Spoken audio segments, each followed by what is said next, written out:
Hey guys, I got 3 patient cases I want to go over today that I worked on this week, and hopefully you can learn some stuff here that will help you in your life, or you can share the information with a friend. So the first one was a high school athlete. He was a football player, weightlifter, and he told me, "I can't deadlift." Okay, those were his words, "I can't deadlift." And I said, "Well, buddy, what do you mean? You know, deadlifting just means you're picking something up off the ground. And when we bring that to the weightlifting realm, that means we're doing it the most efficient way possible, which also happens to be the most safe way to do it possible." And he explained that, you know, he hurt himself deadlifting, and ever since then he couldn't back squat or deadlift without pain in the back. And I was like, all right, let's get to the gym. Let's go figure this out. And so all we worked on with him really was a little bit of technique, which involved core bracing, which we talk about all the time, and then also lat contraction, which when we're thinking about lats, those lats come down and cross over the low back too, all right? So if we can brace those things, typically we can solve a lot of problems, and we did. So what's also funny is he told me that even though he couldn't deadlift, he was able to power clean 225, which the first part of the clean is essentially a deadlift. Now the angles are a little bit different with how high you put your butt, and I'll show you that here in just a minute. But anyways, I was just, you know, it was funny. Anyways, so we'll go over a little bit of deadlift technique, and then I want to show you a couple drills you can use, just really simple stuff to make that so much better for your athlete that you're working with, okay? All right, so a quick rundown of the deadlift. There are a couple ways to find your foot positioning. You can wipe your feet on the mat a few times, and whatever feels natural where these land, that should be about your deadlift distance, okay?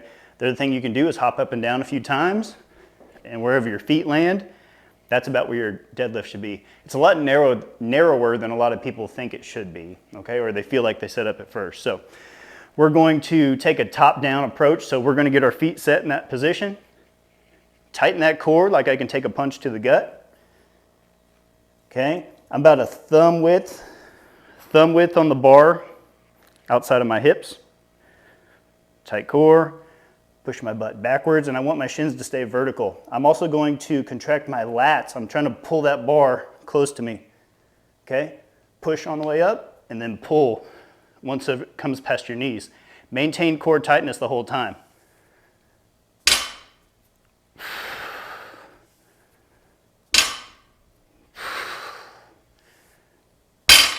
Okay, and that's our deadlift. So the 2 main things that we want to go over with the deadlift for somebody who's struggling with that is 1, tighten the core. Make sure you're bracing that core the whole time, like you can take a punch to the gut, and we're thinking about contracting this whole cylinder, this whole 360 degrees of muscle around the trunk, okay? And then having your athlete think about that the whole time, having them actively work on that can right off the bat make all the difference in the world in how much spine stability you're getting, okay? And how much less strain is getting taken up in the spine, okay? And then the other thing is this concept of, in the deadlift, contracting the lats. Make sure we're tightening these big, powerful muscles on the back. That's gonna create even more stability. So a drill you can use for that, if you want, is to attach a band to just a PVC pipe. I'm going to come out here a ways. I'm going to pull this towards me, and I can practice that deadlift motion. And this forces me to keep those lats working the whole time, trying to pull that bar towards me the whole time I'm going up and down, okay? So you can drill that. That will help them figure out how to turn on those muscles when they're doing the bigger lift, okay? Give those things a shot. So I almost forgot, we'll talk about the difference between deadlift start and a clean start, okay?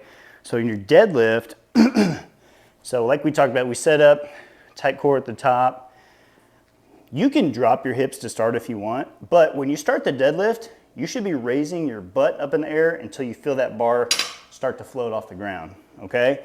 This isn't a 0 to 60 sprint. This is a build up, make sure tension is built up throughout the body, and then I'm ready to lift, okay? okay? So if I'm trying to find it, I'm gonna raise up till I feel that bar want to lift and go. Butt is relatively high compared to the clean, okay? So the clean, my butt's gonna be down a little bit more. It's because of the angle I have to pull in order to get the bar where I want it to go. So on the clean, I'm gonna be squatting a little bit lower. I'm gonna be here. Okay, sorry if I smashed the mic. So a clean, instead of butt way up here, which is gonna drag us forward, we're gonna wanna show the letters on our shirt to the person in front of us a little bit more. Right here.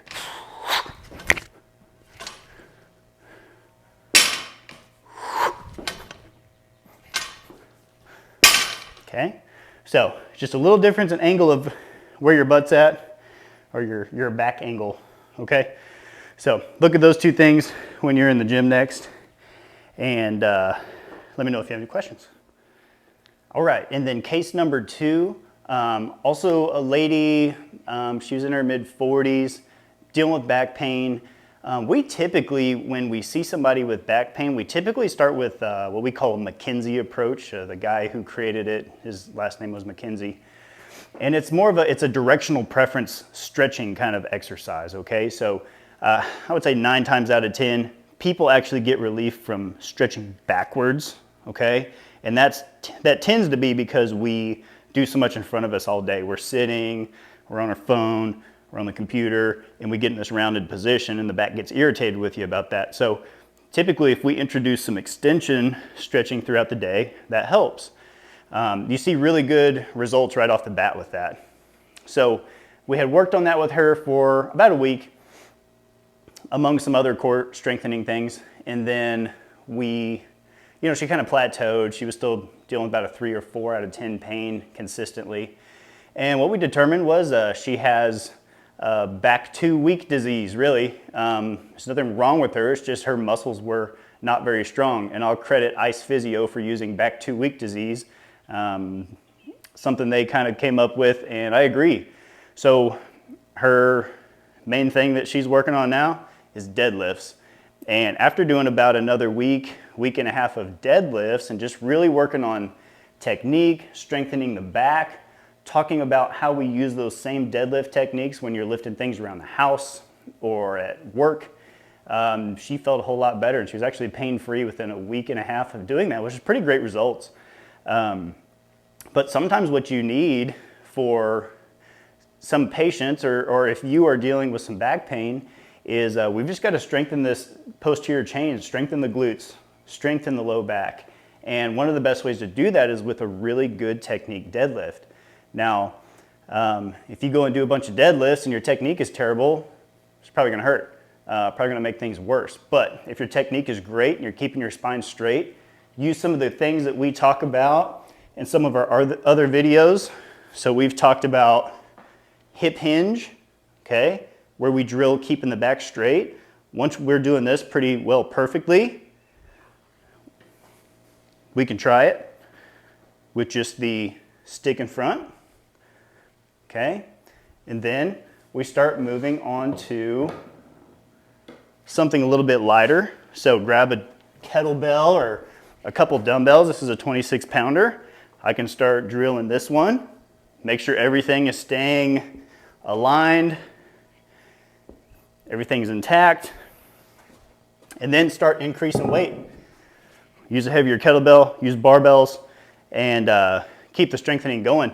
Not only does that give you a strengthening process that happens, it also builds a ton of confidence.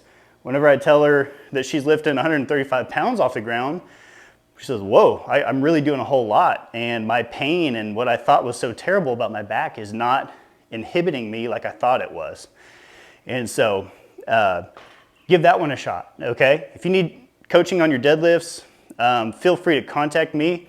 I can actually, if you want to send me a video of your deadlift, I have a program that shows all the alignment of your joints and things and making sure your back is straight, and I can help coach you up on that. So just hit me up, okay? So the third case, we were dealing with some more hip mobility, And one of our favorite exercises for that is the hip airplane, which looks like this. So just grab something, some support. We kick out like you're an ice skater, straight as an arrow, and then we rotate those hips where they're stacked right on top of each other.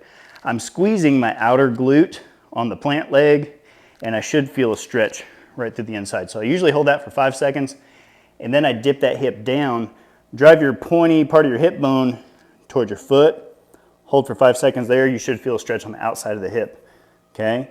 And I usually do 5 reps in each position. 5 second hold here, 5 second hold down at the bottom, and 5 reps, okay? If you are struggling with that, and if you're not getting a whole lot of motion, you're not getting the hips stacked up all the way, I still want you to try it. But let's say we're only getting about here. We're saying, man, we really can't open those hips very well. Another one I really like to use is a kneeling, what do we call this? Kneeling adductor stretch, okay? It kind of simulates part of a squat and then also kind of a stretch. So come up here, one leg is out wide, we're up tall, and then I'm just gonna sit back like I'm sitting back on my heel. I should feel a stretch kick in right here on the inside of my leg, okay? I'll come back up. And this one I'm just gonna kind of do reps. I might hold for 2, 3, count at the bottom, and then come back up, okay? I would do about 10 reps on each leg. This is actually a really good one to do before your squat warm up. You know, a lot of people are concerned about hamstring tightness when it comes to getting deep in a squat. Actually, sometimes it can be some adductor tightness, which is these muscles on the inside. So you'll feel these stretch really well with this exercise. But give those a shot on your squat day, or if you're having trouble getting the hips opened up, it's a great mobility exercise. So give that a shot.